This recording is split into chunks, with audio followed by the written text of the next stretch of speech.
IPL ಅಂತ ಎಲ್ಲರೂ ಕೂಡ ಕ್ರಿಕೆಟ್ ಗುಂಗಿನಲ್ಲಿದ್ರೆ ಸದ್ಯ ಇಲ್ಲದೆ ಖೋ ಪಟುಗಳು ಜಗತ್ತನ್ನೇ ಗೆದ್ದಿದ್ದಾರೆ. ಅಚ್ಚರಿಯ ವಿಷಯ ಏನಪ್ಪಾ ಅಂದ್ರೆ ಮೆನ್ಸ್ ಅಂಡ್ ವುಮೆನ್ಸ್ ಎರಡೂ ವಿಭಾಗಗಳಲ್ಲೂ ಕೂಡ ಚೊಚ್ಚಲ ಆವೃತ್ತಿಯಲ್ಲಿ ವಿಶ್ವಕಪ್ಗೆ ಮುತ್ತಿಕ್ಕಿದ್ದಾರೆ. ಅದರಲ್ಲೂ ನಮ್ಮ ಮೈಸೂರಿನ ರೈತ ದಂಪತಿಯ ಪುತ್ರಿ ಖೋ ಟೀಮ್ನಲ್ಲಿ ಮಿಂಚು ಹರಿಸಿದ್ದಾರೆ. ಭಾರತದ ಡಬಲ್ ಧಮಾಕ ಹಾಗೆ ಮೈಸೂರಿನ ಯುವತಿ ಬಗೆಗಿನ ಕೆಲ ಇಂಟ್ರೆಸ್ಟಿಂಗ್ ವಿಚಾರಗಳನ್ನೇ ಈ ವಿಡಿಯೋದಲ್ಲಿ ಹೇಳ್ತೇನೆ. ನಾನು ಶಾಂತ. ನೀವು ಸುದ್ದಿ ಆನಂದ ಸಬ್ಸ್ಕ್ರೈಬರ್ ಆಗೋದಿಕ್ಕೆ ಮರಿಬೇಡಿ.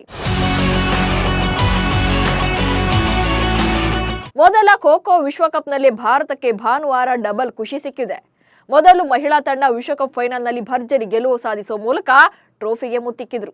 ಈ ಸೆಲೆಬ್ರೇಷನ್ನಲ್ಲಿ ಮಿಂದೇಳ್ತಾ ಇರುವಾಗಲೇ ಭಾರತ ಪುರುಷರ ತಂಡ ಕೂಡ ಫೈನಲ್ನಲ್ಲಿ ಭರ್ಜರಿ ಗೆಲುವು ಸಾಧಿಸುವ ಮೂಲಕ ವಿಶ್ವ ಚಾಂಪಿಯನ್ ಆಗಿದೆ. ಮೊದಲಿಗೆ ಹೆಣ್ಮಕ್ಳ ತಂಡದ ವಿನ್ನಿಂಗ್ ಜರ್ನಿ ಹೇಗಿತ್ತು ಅನ್ನೋದನ್ನ ಮೊದಲು ನೋಡೋಣ. ಫೈನಲ್ನಲ್ಲಿ ಬಿರುಗಾಳಿಯಂತೆ ಅಬ್ಬರಿಸಿದ ಮಹಿಳಾ ಟೀಮ್. ಭಾನುವಾರ ಇಂದಿರಾ ಗಾಂಧಿ ಸ್ಟೇಡಿಯಂನಲ್ಲಿ ಮಹಿಳೆಯರ ಖೋ ಫೈನಲ್ ಪಂದ್ಯ ನಡೆಯಿತು. ಗುಂಪು ಹಂತದಲ್ಲಿ ದಕ್ಷಿಣ ಕೊರಿಯಾ, ಇರಾನ್ ಮತ್ತು ಮಲೇಷ್ಯಾ ವಿರುದ್ಧ ಗೆಲುವು ದಾಖಲು ಮಾಡಿದ್ರು. ಕ್ವಾರ್ಟರ್ ಫೈನಲ್ನಲ್ಲಿ ಬಾಂಗ್ಲಾದೇಶವನ್ನ ಹಾಗೆ ಸೆಮಿಫೈನಲ್ನಲ್ಲಿ ದಕ್ಷಿಣ ಆಫ್ರಿಕಾವನ್ನ ಸೋಲಿಸಿ ಫೈನಲ್ಗೆ ಲಗ್ಗೆ ಇಟ್ಟಿದ್ರು. ಇನ್ನು ಫೈನಲ್ನಲ್ಲಿ ಭಾರತ ಮತ್ತು ನೇಪಾಳದ ನಡುವೆ ಹಣಾಹಣಿ ಏರ್ಪಟ್ಟಿತ್ತು. ಟಾಸ್ ಗೆದ್ದಂತ ನೇಪಾಳ ತಂಡ ಮೊದಲ ಇನ್ನಿಂಗ್ಸ್ನಲ್ಲಿ ರಕ್ಷಣೆಯನ್ನು ಆಯ್ಕೆ ಮಾಡಿಕೊಳ್ತು. ಬಟ್ ಭಾರತದ ಆಕ್ರಮಣಕಾರಿ ಆಟದಿಂದಾಗಿ ನೇಪಾಳದ ಈ ಸ್ಟ್ರಾಟಜಿ ವರ್ಕೌಟ್ ಆಗಲಿಲ್ಲ. ಮೊದಲ ಟರ್ನ್ನಲ್ಲೇ ಪ್ರಿಯಾಂಕಾ ಇಂಗಲ್ ನೇತೃತ್ವದ ಭಾರತ ತಂಡ 38-0 ಅಂತರದಲ್ಲಿ ಮುನ್ನಡೆಯನ್ನು ಸಾಧಿಸಿಕೊಳ್ತು. ಎರಡನೇ ಇನ್ನಿಂಗ್ಸ್ನಲ್ಲಿ ನೇಪಾಳ ತಂಡ ಉತ್ತಮ ಪ್ರದರ್ಶನ ನೀಡಿ ಭಾರತದ ಲೀಡ್ಗೆ ಸ್ವಲ್ಪ ಕಂಟ್ರೋಲ್ನ ಹಾಕ್ತು. ಈ ಮೂಲಕ ಮೊದಲಾರ್ಧದ ಅಂತ್ಯಕ್ಕೆ ಭಾರತ 38-34 ಅಂತರದಲ್ಲಿ ಮುನ್ನಡೆಯನ್ನು ಸಾಧಿಸಿತ್ತು. ಇನ್ನು ಮೂರನೇ ಇನ್ನಿಂಗ್ಸ್ನಲ್ಲಿ ಭಾರತ ತಂಡ ಮತ್ತೆ ಆಕ್ರಮಣಕಾರಿ ಆಟದ ಮೂಲಕ 73-24 ಅಂತರದಲ್ಲಿ ಮುನ್ನಡೆಯನ್ನು ಕಾಯ್ದುಕೊಳ್ತು. ಇನ್ನು ನಾಲ್ಕನೇ ಇನ್ನಿಂಗ್ಸ್ನಲ್ಲಿ ಭಾರತ ತಂಡದ ರಕ್ಷಣಾತ್ಮಕ ಆಟದಿಂದಾಗಿ ನೇಪಾಳ ತಂಡಕ್ಕೆ ಹೆಚ್ಚಿನ ಅಂತರವನ್ನು ಕಾಯ್ದುಕೊಳ್ಳೋಕೆ ಸಾಧ್ಯವಾಗಲಿಲ್ಲ.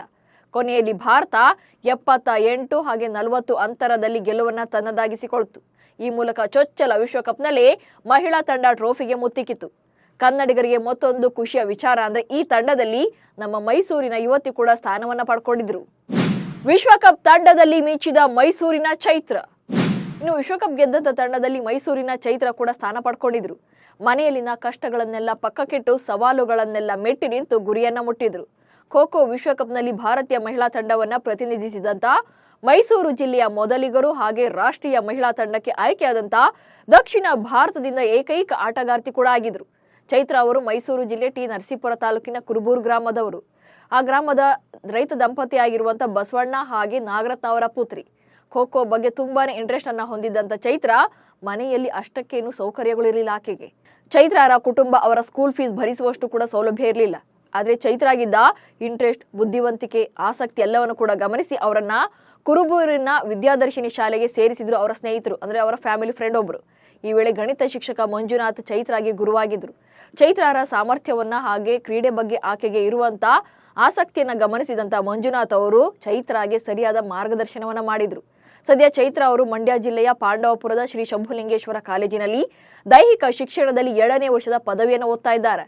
ಇನ್ನು ಚೈತ್ರ ಜಿಲ್ಲಾ ಹಾಗೆ ರಾಜ್ಯ ಮಟ್ಟದಲ್ಲೂ ಕೂಡ ಅತ್ಯುತ್ತಮ ಪ್ರದರ್ಶನ ನೀಡಿದ್ದಾರೆ. ಹಿಂದೆ ಮೈಸೂರಿನಲ್ಲಿ ನಡೆದಂತ ಅಖಿಲ ಭಾರತ ಅಂತರ ವಿಶ್ವವಿದ್ಯಾಲಯ ಖೋ ಚಾಂಪಿಯನ್ಶಿಪ್ 2022ರಲ್ಲಿ ಚಿನ್ನದ ಪದಕವನ್ನ ಗೆದ್ದಿದ್ರು. ಆನಂತರ ಮೈಸೂರು ವಿಶ್ವವಿದ್ಯಾನಿಲಯದ ಮಹಿಳಾ ಖೋ ತಂಡದ ಸದಸ್ಯರು ಕೂಡ ಆಗಿದ್ರು. ಹಾಗೆ ಸಾಕಷ್ಟು ಪ್ರಶಸ್ತಿಗಳನ್ನು ಕೂಡ ಮುಡಿಗೇರಿಸಿಕೊಂಡಿದ್ದಾರೆ. ಇದೀಗ ವಿಶ್ವ ಚಾಂಪಿಯನ್ ಆಗಿ ಹೊರಹೊಮ್ಮಿದ್ದಾರೆ. ಫೈನಲ್ನಲ್ಲಿ ನೇಪಾಳವನ್ನೇ ಸೋಲಿಸಿ ಗೆದ್ದ ಪುರುಷರ ತಂಡ.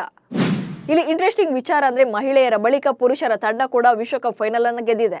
ಪುರುಷರ ಖೋ ವಿಶ್ವಕಪ್ನಲ್ಲಿ ಒಟ್ಟು 20 ತಂಡಗಳು ಭಾಗವಹಿಸಿದ್ವು. ಈ ಅವಧಿಯಲ್ಲಿ ಭಾರತದ ಪುರುಷರ ತಂಡ ನೇಪಾಳ, ಪೆರು, ಬ್ರೆಜಿಲ್ ಮತ್ತು ಭೂತಾನ್ನೊಂದಿಗೆ ಎ ಗುಂಪಿನಲ್ಲಿತ್ತು. ವಿಷಯ ಏನಪ್ಪಾ ಅಂದ್ರೆ ಪುರುಷರ ತಂಡ ಕೂಡ ಮಹಿಳೆಯರಂತೆಯೇ ನೇಪಾಳ ತಂಡವನ್ನೇ ಸೋಲಿಸಿ ಫೈನಲ್ನಲ್ಲಿ ಗೆದ್ದುಕೊಂಡಿದೆ. ವಾಸ್ತವವಾಗಿ ಈ ಟೂರ್ನಿಯ ಮೊದಲ ಪಂದ್ಯ ಕೂಡ ಈ 2 ತಂಡಗಳ ನಡುವೆ ನಡೆದಿತ್ತು. ಆಗ್ಲೂ ಕೂಡ ಟೀಂ ಇಂಡಿಯಾ ಗೆಲುವನ್ನ ಸಾಧಿಸಿತ್ತು.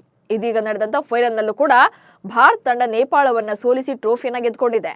ಇನ್ನು ಮೊದಲನೇ ಟರ್ನ್ನಲ್ಲಿ ದಾಳಿ ಆರಂಭಿಸಿದಂತ ಭಾರತ ತಂಡ ಒಟ್ಟು 26 ಅಂಕಗಳನ್ನ ಕಲೆ ಹಾಕಿತ್ತು. ಇತ್ತ ನೇಪಾಳ ತಂಡ 2ನೇ ಟರ್ನ್ನಲ್ಲಿ 18 ಅಂಕಗಳನ್ನಷ್ಟೇ ಗಳಿಸಿತ್ತು. ಈ ಕಾರಣದಿಂದಾಗಿ ಭಾರತ ತಂಡ 8 ಅಂಕಗಳ ಮುನ್ನಡೆಯನ್ನು ಕಾಯ್ದುಕೊಂಡಿತ್ತು. ಇದಾದ ನಂತರ 3ನೇ ಟರ್ನ್ನಲ್ಲಿ ಟೀಂ ಇಂಡಿಯಾ 54 ಅಂಕಗಳನ್ನ ಮುಟ್ಟಿ 26 ಅಂಕಗಳ ಮುನ್ನಡೆಯನ್ನು ಸಾಧಿಸಿಕೊಳ್ತು. ಕೊನೆಯ ಟರ್ನ್ನಲ್ಲಿ ನೇಪಾಳ 8 ಅಂಕಗಳನ್ನ ಕಲೆ ಹಾಕೋಲಷ್ಟೇ ಸಾಧ್ಯವಾಯಿತು. ಅಂತಿಮವಾಗಿ ಭಾರತ ತಂಡ ಏಕಪಕ್ಷೀಯವಾಗಿ ಪಂದ್ಯವನ್ನ ಗೆದ್ದು ಬೀಗಿತ್ತು. ಇನ್ನು ಚೊಚ್ಚಲ ಆವೃತ್ತಿಯಲ್ಲಿ ಖೋದಲ್ಲಿ ಮಹಿಳೆಯರು ಹಾಗೆ ಪುರುಷರು ಇಬ್ಬರು ಕೂಡ ವಿಶ್ವ ಚಾಂಪಿಯನ್ ಆಗಿದ್ದಾರೆ. ಸಿಎಂ ಸಿದ್ದರಾಮಯ್ಯ ಸೇರಿದಂತೆ ಸಾಕಷ್ಟು ಗಣ್ಯರು ಕೂಡ ಶುಭಾಶಯಗಳನ್ನು ತಿಳಿಸಿದ್ದಾರೆ. ಅದರಲ್ಲೂ ವಿಶ್ವ ಚಾಂಪಿಯನ್ ಖೋ ಖೋ ತಂಡದಲ್ಲಿ ಮೈಸೂರಿನ ಚೈತ್ರ ಇದ್ರು ಅನ್ನೋದೇ ಕನ್ನಡಿಗರಿಗೆ ಹೆಮ್ಮೆಯ ಸಂಗತಿ ಕೂಡ. ನಮಸ್ಕಾರ.